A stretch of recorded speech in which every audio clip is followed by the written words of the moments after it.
5633. From his Central Texas Command Center, deep behind enemy lines, the information war continues. It's Alex Jones and the GCN Radio Network. Well, there is the cover of the Drudge Report. We'll put it back up on screen for folks, for people that want to see it. Big Sis wants to see under your clothes. Yes, the complete Orwellian society arrives, and Homeland Security announces they want mobile naked body scanners, brain scanners on the streets, football games, high school, college, NFL, Kentucky Derby. You want to go anywhere in public, you're going to be humiliated, and a biometric 360 naked body scan is going to be made. And Obama is ordering an additional $1 billion in naked body scanners, according to the Toledo Blade today. And here's the Associated Press. Mind-reading systems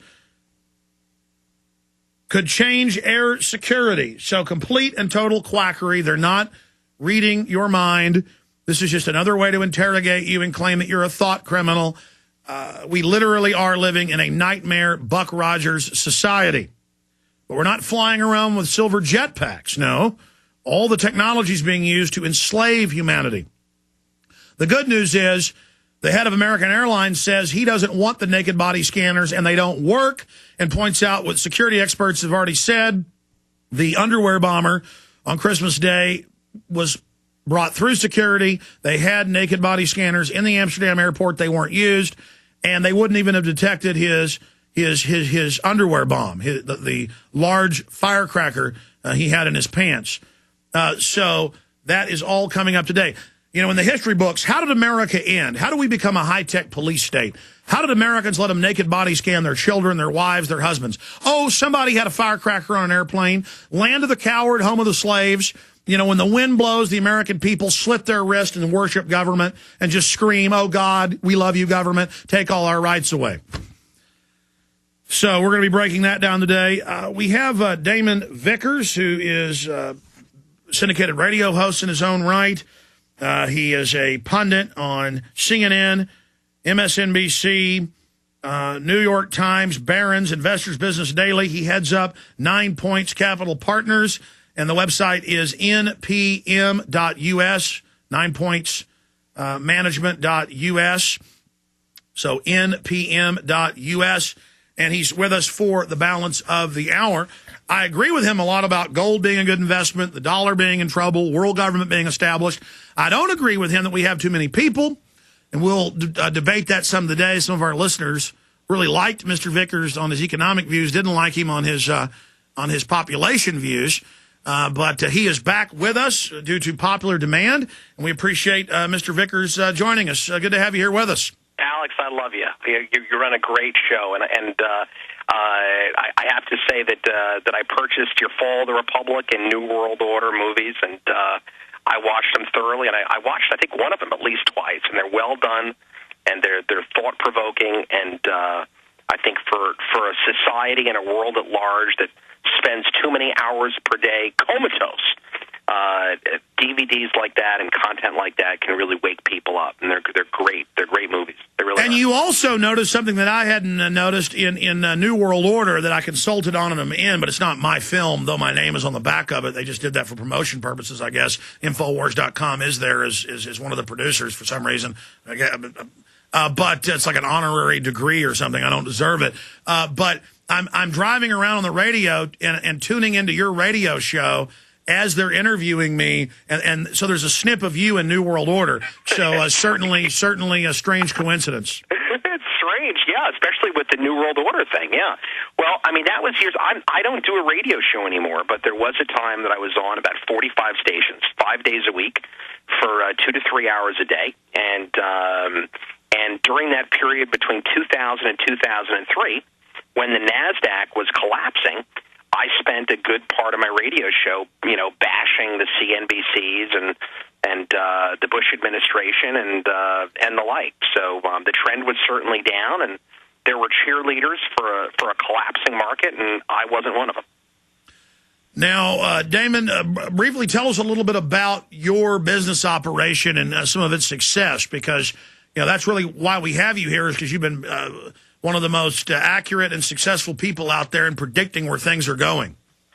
Well, I run a fund, and we also run a private wealth side. Our fund, 9 Points Capital Partners, had a fantastic year in 2008. 2008 was arguably one of the worst years in market history, with trillions of dollars of value being wiped out, and our fund rose by 63% that year, which is a pretty good thing.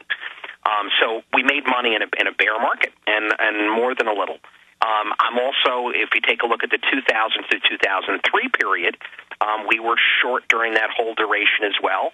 And when 9/11 hit, we were 100% short.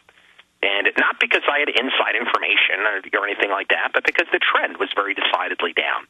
And that's something that we believe, that news, that we can't necessarily always know what the news can be. We can monitor what the trends are, what the societal trends are. I think you do a great job at that, Alex.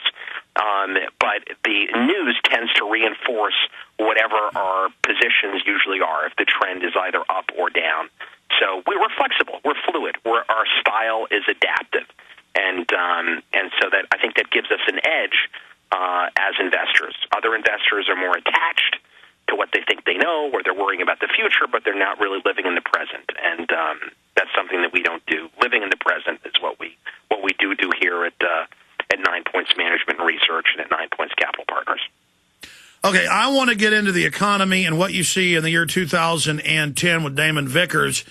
But first, let's go back to the controversy of the last time you were on with us 3 months ago. You were talking about your view on world overpopulation and that, something must be done about it. And from my research, that's really the governing push for world government, according to the UN's own statements, is to set up a planetary government, as the White House science czar has said, to order a one-child policy. The UN, a few weeks ago at Copenhagen, called for a global one-child policy. The Communist Chinese called for that. There have been editorials all over the newspapers and on TV calling for, in fact, the BBC says, should we bring back rationing today? I have that article right here for PrisonPlanet.tv viewers who aren't tuning in on the radio but watching us at PrisonPlanet.tv. Should we bring back rationing to save the environment? I mean, that is hardcore tyranny. What is your real view on world population, and how do you substantiate that we're overpopulated, and what do you say we do then? Well, I mean, I'm glad you brought up the Chinese. Because when we think of the Chinese, they were a country and a society that was so enmeshed in malaise. They'd had some very austere programs under Mao and a rejection of their emperor system and all that, and they went to that one-child system, and I think it was a good part of their quote economic birth. I mean, people would never thought the Chinese could get themselves together. People would always talk about China as a region of the world that had promise. Wrigley Gum would get a contract to sell gum in China, and I remember the conversation with some guy down in Texas and him saying, well, think about all those billions of Chinese chewing on Wrigley Gum. So, and the stock went up, it was $3, $4, $5 that day when they got that contract. But they as a country have turned things around economically. Now, that has come at a cost. There's no doubt. China is a very austere, police state, authoritarian, centralized control government. Not much of anything happens by chance in China. It is heavily designed. You asked the question, though, about what is my real view on population. I would ask you, have you? I mean, I assume you're an educated man, you're a Renaissance man, you're a free thinker. All things that I love about you, Alex. Have you traveled at all to places like the Caribbean? Have you been places like in the South America? Have you Yes. seen some of this? Have you seen? You've been places like that. Have you seen pictures of the world at night? I'm sure you have. Where the lights out, lights used to go out. It doesn't go out anymore. When the sun sets on a large part of the planet, and we're looking at the Earth from space. You ever seen those pictures of the planet where the lights? Yes, we see lights. Everywhere? We see lights, especially around the coastlines. Especially around the coastlines, but also the cities and the Northeast in particular, and the Caribbean and Puerto Rico, and there isn't much of the world that we haven't lit up, and really probably because we're afraid.